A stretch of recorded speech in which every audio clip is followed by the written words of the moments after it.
You ever have one of those weeks where the universe just sits back and laughs at your plans? Yeah, that's exactly how this whole circus kicked off for me. Picture this. It's mid-April, Colorado sky. So clear you can see the ridges of the Rockies 50 miles out.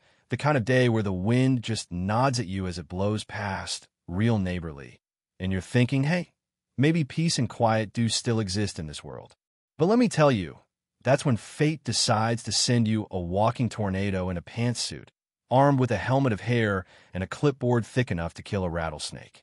Now, I'm not the type to look for trouble. I mind my own, keep to my patch of land out on the edge of Elkhorn County, 50 acres of stubborn grass, stubborn river, stubborn man. I'm Evan Miller. Yeah, just a regular guy who prefers the company of horses to HOA newsletters, if you catch my drift. I built my place with my own two hands, one nail at a time, figured as long as I stayed clear of other people's drama, they'd return the favor. But out here, peace never lasts long. And it sure didn't after Willow Creek Estates popped up over the rise. Overnight, it felt like one day it's just meadow, the next, a swarm of identical roofs with mailbox clusters, SUVs, and a sparkling sign like the entrance to some theme park.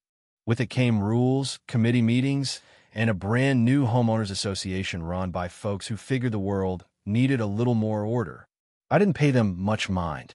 We had a polite distance, my side of the river, their HOA Disneyland on the other, until Karen Walsh arrived, marching up my drive in heels sharp enough to pierce gravel.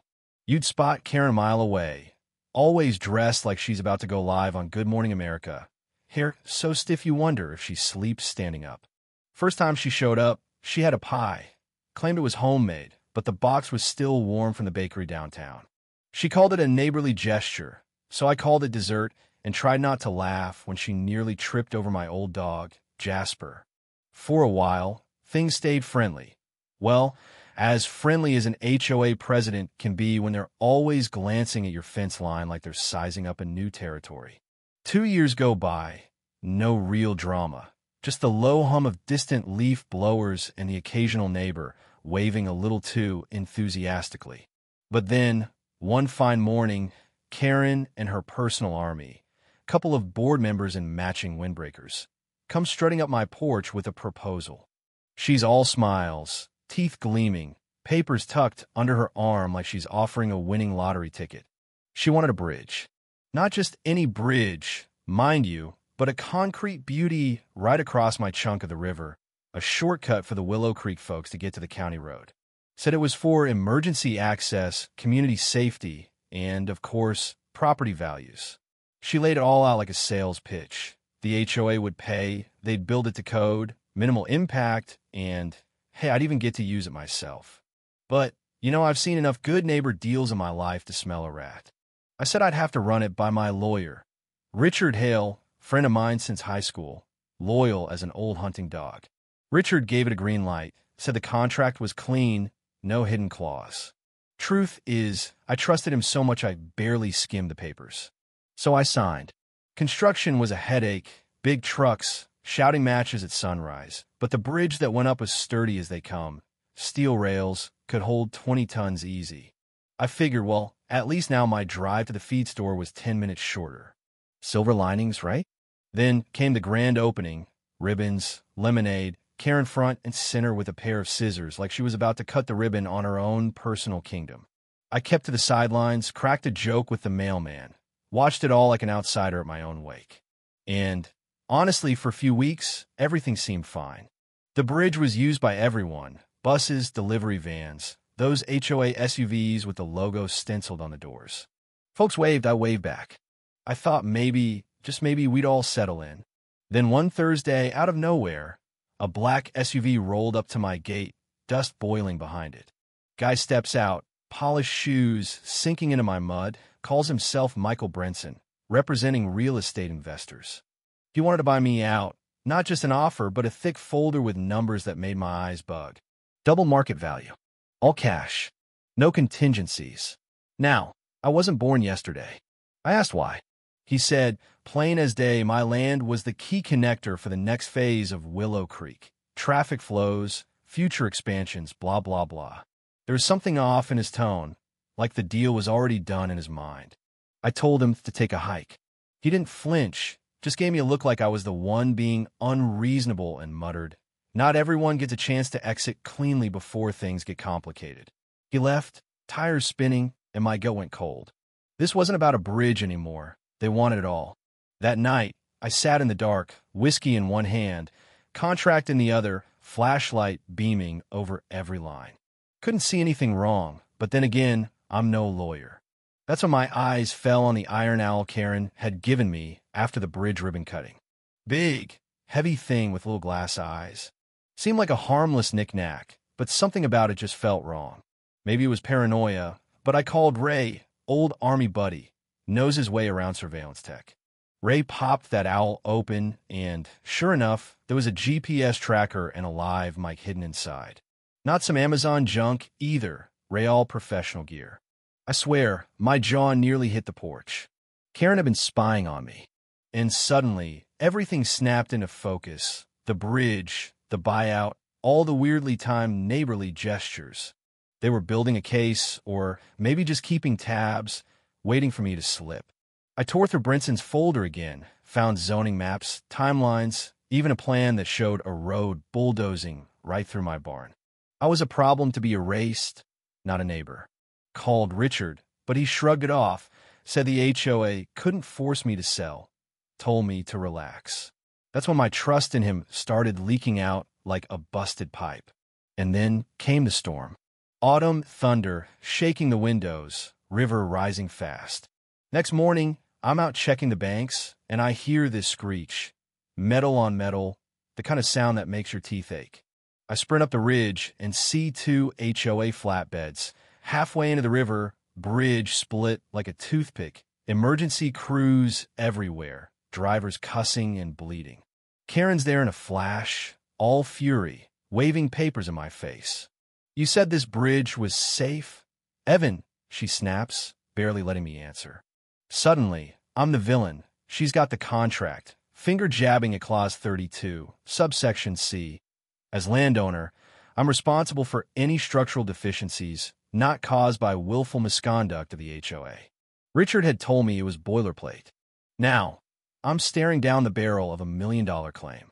I try to point out the weight limit, 20 tons, plain as day. Those trucks were double that. Easy. Karen just shrugs and says, "Let the lawyers sort it out," before marching off to direct the cleanup like a 4-star general. I'm left in the chaos, TV crews circling like buzzards, feeling the world tip sideways. That night, I read every word of that contract, sick to my stomach. It was all there in black and white. I was on the hook unless I could prove the HOA had been reckless. But Richard stopped answering my calls. That's when I realized I was on my own. So I dug through every old email, every receipt, looking for a lifeline. That's when I remembered Lauren James, sharp attorney, no nonsense, the kind of woman who'd make a rattlesnake think twice. Called her up, spilled everything. The bridge, the contract, the owl, the accidental sabotage. Next morning, she's at my table, legal pad already half full. Took her 5 minutes to spot the trap in the contract. "No way your lawyer missed this by accident," she said. By sunset, Lauren had traced the contractor back to a shell company tied to Karen's family and tracked the money. Turns out half the bridge budget vanished into a fake supplier run by Karen's sister. But the real twist came when Danny Vega, a fire construction foreman, called us. He had pictures, receipts, proof that the materials were switched out for junk, and a ledger showing the HOA trucks overloaded by nearly double the posted limit. Add in a panicked accountant who confessed to falsifying invoices, and suddenly we had a case for fraud, misrepresentation. Hell, probably half the crimes in the county code book. Lauren filed countersuits so fast, Karen's head spun. News crews picked up the story, painted it as small-town greed versus the little guy. Karen's board cracked, 2 members resigned, Richard was subpoenaed, and the next week, I found myself in court for the first time in my life. You ever sit in a courtroom and just watch the pieces fall?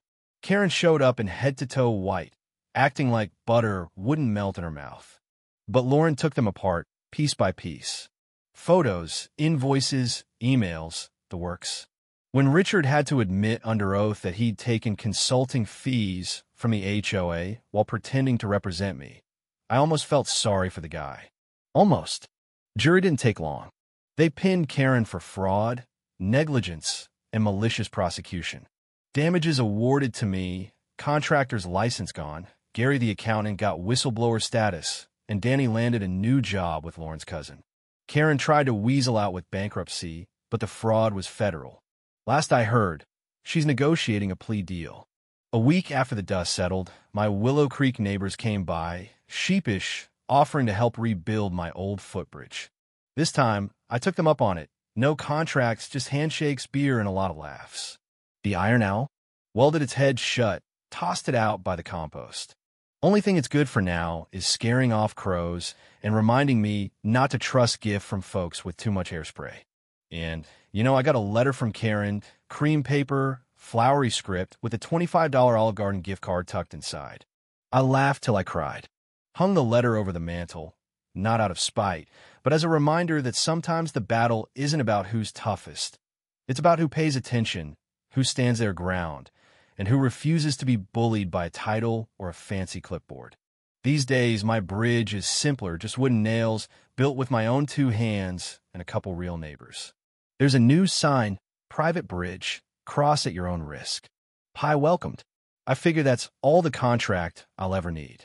And if there's anything I learned, it's that you better read every line, trust your gut, and never let anyone convince you that legal and right are always the same thing. So let me ask you, ever been stuck between what's fair and what's legal? What would you have done if you were me? Drop your story, your city, your thoughts down below. And if you've ever outwitted someone who thought they owned the world, don't be shy. Share it. Because at the end of the day, that's how we keep folks like Karen from writing the rules for all of us.